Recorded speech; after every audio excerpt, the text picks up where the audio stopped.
Menuju ke empat alasan kenapa kita BMI harus beri kontrak atau notice, yaitu scam.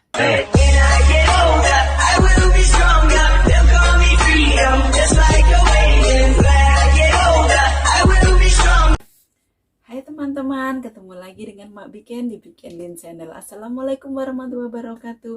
Apa kabar semua? Mudah-mudahan kalian di sana sehat, baik-baik saja, murah rezeki, dan jauh dari corona. Amin. Yang sudah saya janjikan di video yang lalu, di video kali ini saya akan membahas 5 alasan kenapa pekerja migran harus beri kontrak atau notis. Tapi sebelum itu, saya pada kesempatan yang baik ini saya ingin mengucapkan kepada seluruh teman-teman muslim dimanapun berada, selamat Hari Raya Idul Fitri, minal aidin wal faizin, mohon maaf lahir dan batin. Teman-teman, kita kembali pada topik yang akan kita bahas kali ini, 5 alasan kenapa pekerja migran harus notis atau beri kontrak.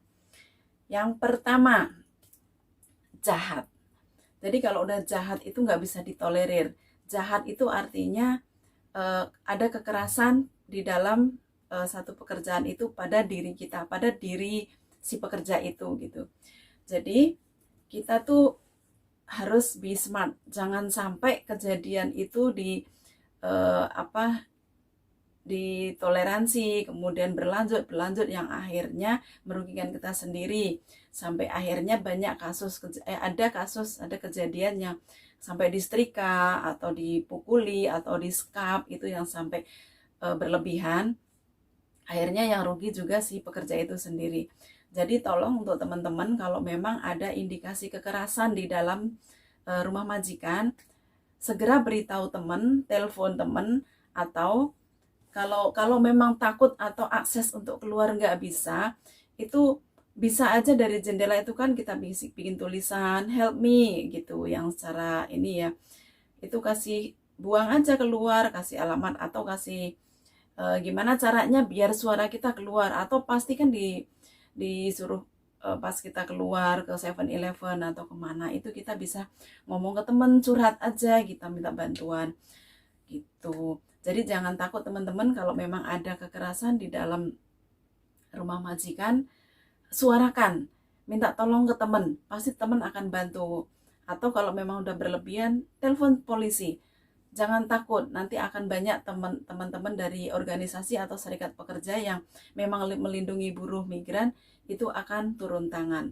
Bisa diatasin kalau memang sudah ada kekerasan di situ, ya kita ambil keputusan, kita jaga diri sendiri. Kita berhak kok untuk notis atau untuk beri kontrak saat itu. Cuma perbedaannya kalau notis kan kita ngasih waktu 1 bulan untuk majikan cari pengganti baru. Kalau beri kontrak, kita bayar majikan 1 bulan gaji untuk kita pindah ke tempat baru, kayak gitu ya. Nah, untuk alasan yang kedua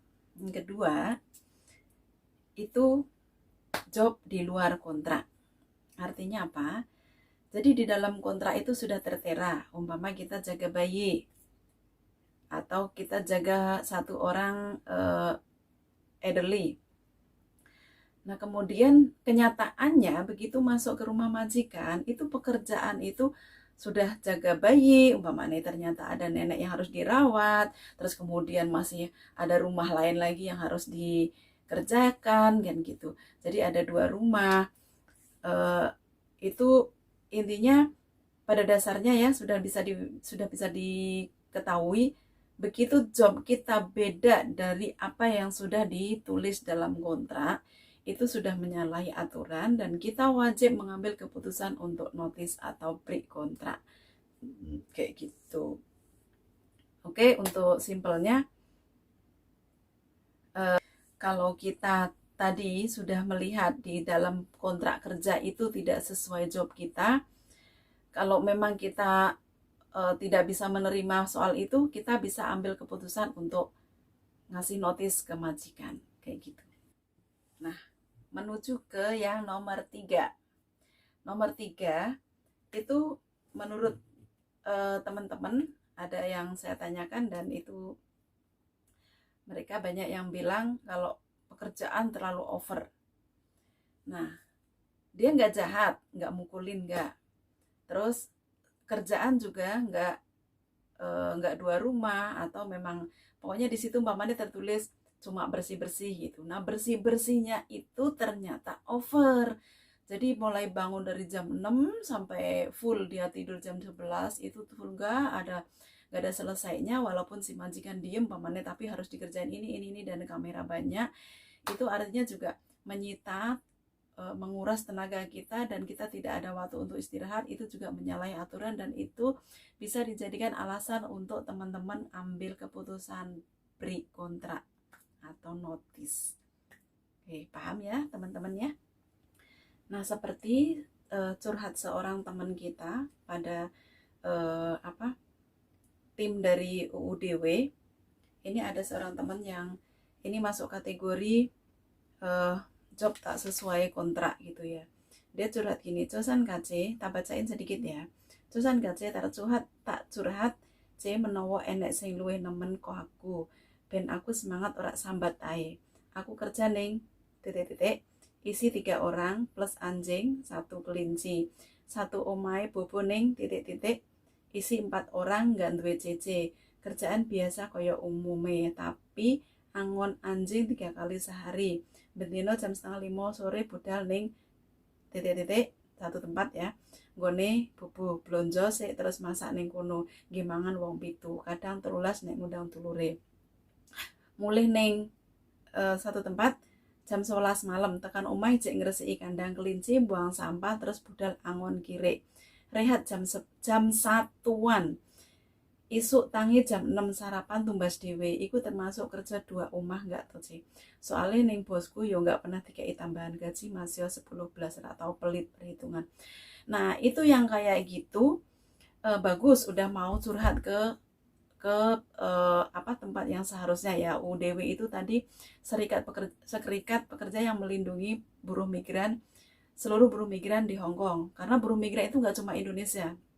Jadi ada dari Nepal, ada dari Filipina, ada dari Pakistan, India kalau nggak salah ya, kayak gitu. Jadi kalau udah ada yang mengalami kejadian kayak gitu, yang kerjaan terlalu over, udah over, itu juga di luar kontrak kerja, itu segera ambil keputusan. Udah jangan lama-lama, jangan karena kita butuh duit terus kita tuh mengorbankan diri sendiri yang sampai nanti jatuhnya larinya itu ke kesehatan kita, kan sayang gitu. Jadi udah nggak apa-apa, jangan takut, rezeki nggak kemana, kita udah dibagi-bagi rezeki kok, pasti nanti akan sukses. Kalau kan kata orang bijak bilang, setelah ada hujan akan turun pelangi, kayak gitu ya. Menuju ke 4 alasan kenapa kita BMI harus beri kontrak atau notice, yaitu skandal. Tapi jarang sekali sih kasus ini, cuma kadang-kadang tuh nggak balance. Jadi di posisi sebagai pekerja itu kadang-kadang dicemburuin yang berlebih. Nah, kalau udah dicemburuin berlebih itu kan kita kerja nggak nyaman, padahal tidak ada apa-apa. Tapi ini saya masukkan ke dalam kategori skandal. Bisa jadi iya, bisa jadi tidak. Tapi kebanyakan sih karena si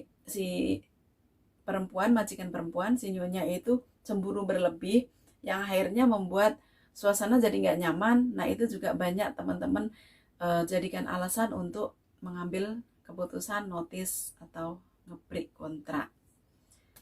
Yang kelima, yang terakhir, yang banyak dilakukan teman-teman kenapa harus notice, itu adalah underpay. Nah, apa itu underpay? Jadi kalau semua di kontrak kerja itu gaji itu sekian. Kalau sekarang itu 4.630 gitu ya. Tapi pada kenyataannya pada saat dia gajian itu dikasih 2.000 atau pokoknya di bawah dari standar gaji yang ada. Nah, itu juga menyalahi aturan, dan teman-teman boleh mengambil keputusan untuk notice atau break kontrak. Nah, itu tadi teman-teman alasan 5 alasan kenapa pekerja migran boleh mengambil keputusan untuk notice atau break kontrak.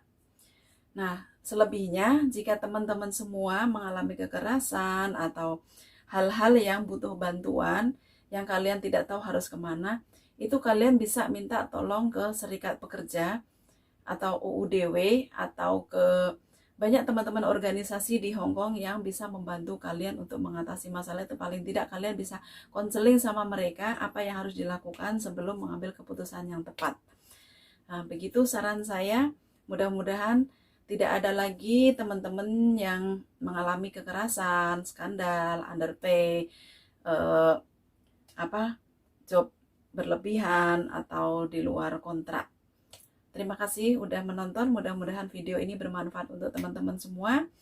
Jika ada kekurangan mohon dimaafkan. Jika mau ada masukan tolong komen di bawah ya. Kita diskusikan selanjutnya. Wassalamualaikum warahmatullahi wabarakatuh. Salam sejahtera, salam NKRI, salam Indonesia Raya. Bye-bye.